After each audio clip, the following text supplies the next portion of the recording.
अथ नवमोऽध्यायः।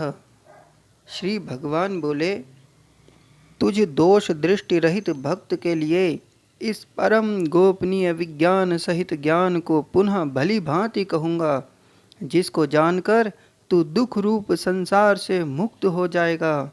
यह विज्ञान सहित ज्ञान सब विद्याओं का राजा, सब गोपनीयों का राजा, अति पवित्र, अति उत्तम, प्रत्यक्ष फल वाला, धर्मयुक्त, साधन करने में बड़ा सुगम और अविनाशी है। हे परंतप, इस उपर्युक्त धर्म में श्रद्धा रहित पुरुष मुझको न प्राप्त होकर मृत्यु रूप संसार चक्र में भ्रमण करते रहते हैं। मुझ निराकार परमात्मा से यह सब जगत जल से बर्फ के सदृश परिपूर्ण है और सब भूत मेरे अंतर्गत संकल्प के आधार स्थित हैं, किंतु वास्तव में मैं उनमें स्थित नहीं हूँ। वे सब भूत मुझ में स्थित नहीं हैं, किंतु मेरी ईश्वरीय योग शक्ति को देख कि भूतों का धारण पोषण करने वाला और भूतों को उत्पन्न करने वाला भी मेरा आत्मा वास्तव में भूतों में स्थित नहीं है। जैसे आकाश से उत्पन्न सर्वत्र विचरने वाला महान वायु सदा आकाश में ही स्थित है, वैसे ही मेरे संकल्प द्वारा उत्पन्न होने से संपूर्ण भूत मुझ में स्थित है, ऐसा जान। हे अर्जुन, कल्पों के अंत में सब भूत मेरी प्रकृति को प्राप्त होते हैं, अर्थात प्रकृति में लीन होते हैं, और कल्पों के आदि में उनको मैं फिर रचता हूँ। अपनी प्रकृति को अंगीकार करके स्वभाव के बल से परतंत्र हुए इस संपूर्ण भूत समुदाय को बार बार उनके कर्मों के अनुसार रचता हूँ। हे अर्जुन, उन कर्मों में आसक्ति रहित और उदासीन के सदृश स्थित मुझ परमात्मा को वे कर्म नहीं बांधते। हे अर्जुन, मुझ अधिष्ठाता के सकाश से प्रकृति चराचर सहित सर्व जगत को रचती है और इस हेतु से ही यह संसार चक्र घूम रहा है। मेरे परम भाव को न जानने वाले मूढ़ लोग मनुष्य का शरीर धारण करने वाले मुझ संपूर्ण भूतों के महान ईश्वर को तुच्छ समझते हैं, अर्थात अपनी योग माया से संसार के उद्धार के लिए मनुष्य रूप में विचरते हुए मुझ परमेश्वर को साधारण मनुष्य मानते हैं। वे व्यर्थ आशा, व्यर्थ कर्म और व्यर्थ ज्ञान वाले विक्षिप्त चित्त अज्ञानी जन राक्षसी, आसुरी और मोहिनी प्रकृति को ही धारण किए रहते हैं।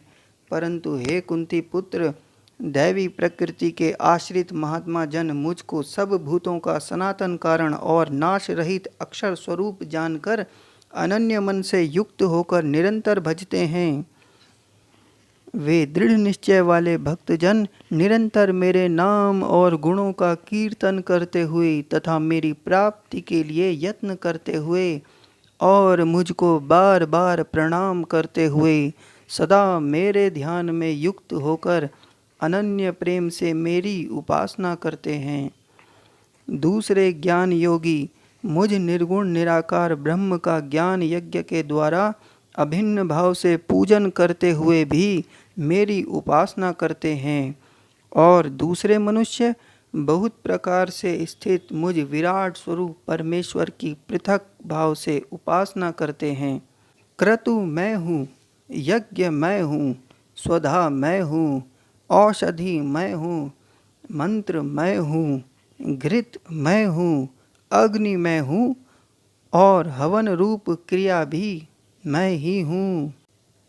इस संपूर्ण जगत का धाता अर्थात धारण करने वाला एवं कर्मों के फल को देने वाला, पिता, माता, पितामह, जानने योग्य पवित्र ओमकार तथा ऋग्वेद, सामवेद और यजुर्वेद भी मैं ही हूँ। प्राप्त होने योग्य परम धाम, भरण पोषण करने वाला, सबका स्वामी, शुभाशुभ का देखने वाला, सबका वासस्थान, शरण लेने योग्य, प्रत्युपकार न चाहकर हित करने वाला, सबकी उत्पत्ति प्रलय का हेतु, स्थिति का आधार, निधान और अविनाशी कारण भी मैं ही हूँ। मैं ही सूर्य रूप से तपता हूँ, वर्षा का आकर्षण करता हूँ और उसे बरसाता हूँ। हे अर्जुन, मैं ही अमृत और मृत्यु हूँ और सत असत भी मैं ही हूँ। तीनों वेदों में विधान किए हुए सकाम कर्मों को करने वाले, सोम रस को पीने वाले, पाप रहित पुरुष मुझको यज्ञ के द्वारा पूजकर स्वर्ग की प्राप्ति चाहते हैं। वे पुरुष अपने पुण्यों के फल स्वरूप स्वर्ग लोक को प्राप्त होकर स्वर्ग में दिव्य देवताओं के भोगों को भोगते हैं। वे उस विशाल स्वर्ग लोक को भोग कर पुण्य क्षीण होने पर मृत्यु लोक को प्राप्त होते हैं। इस प्रकार स्वर्ग के साधन रूप तीनों वेदों में कहे हुए सकाम कर्म का आश्रय लेने वाले और भोगों की कामना करने वाले पुरुष बार बार आवागमन को प्राप्त होते हैं, अर्थात पुण्य के प्रभाव से स्वर्ग में जाते हैं और पुण्य क्षीण होने पर मृत्युलोक में आते हैं। जो अनन्य प्रेमी भक्तजन मुझ परमेश्वर को निरंतर चिंतन करते हुए निष्काम भाव से भजते हैं, उन नित्य निरंतर मेरा चिंतन करने वाले पुरुषों का योगक्षेम मैं स्वयं प्राप्त कर देता हूँ। हे अर्जुन, यद्यपि श्रद्धा से युक्त जो सकाम भक्त दूसरे देवताओं को पूजते हैं, वे भी मुझको ही पूजते हैं, किंतु उनका वह पूजन अविधि पूर्वक अर्थात अज्ञान पूर्वक है, क्योंकि संपूर्ण यज्ञों का भोक्ता और स्वामी भी मैं ही हूँ, परंतु वे मुझ परमेश्वर को तत्व से नहीं जानते। इसी से गिरते हैं अर्थात पुनर्जन्म को प्राप्त होते हैं। देवताओं को पूजने वाले देवताओं को प्राप्त होते हैं, पितरों को पूजने वाले पितरों को प्राप्त होते हैं, भूतों को पूजने वाले भूतों को प्राप्त होते हैं, और मेरा पूजन करने वाले भक्त मुझको ही प्राप्त होते हैं। इसलिए मेरे भक्तों का पुनर्जन्म नहीं होता। जो कोई भक्त मेरे लिए प्रेम से पत्र, पुष्प, फल, जल आदि अर्पण करता है, उस शुद्ध बुद्धि निष्काम प्रेमी भक्त का प्रेम पूर्वक अर्पण किया हुआ वह पत्र पुष्पादि मैं सगुण रूप से प्रकट होकर प्रीति सहित खाता हूँ।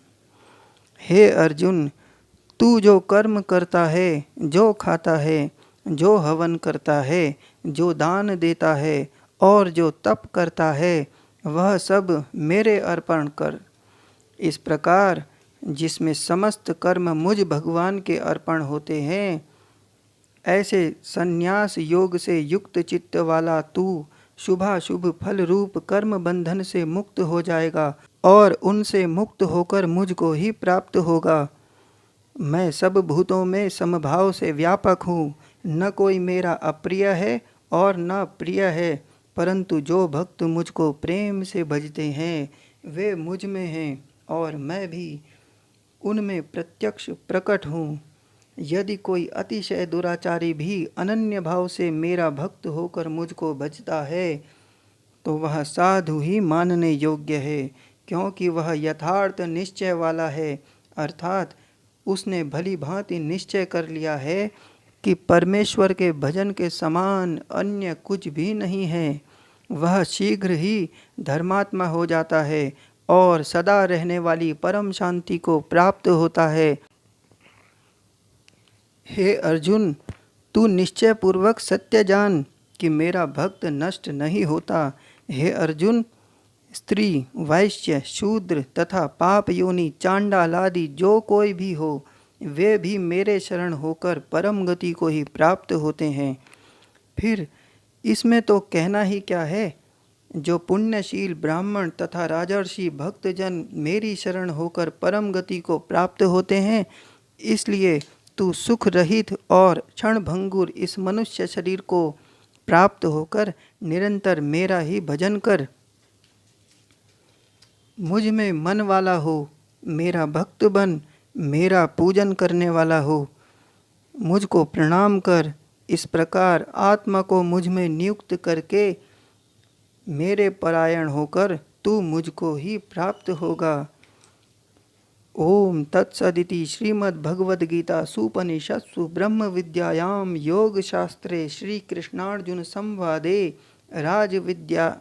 राजगुह्य योगो नाम नवमोऽध्यायः।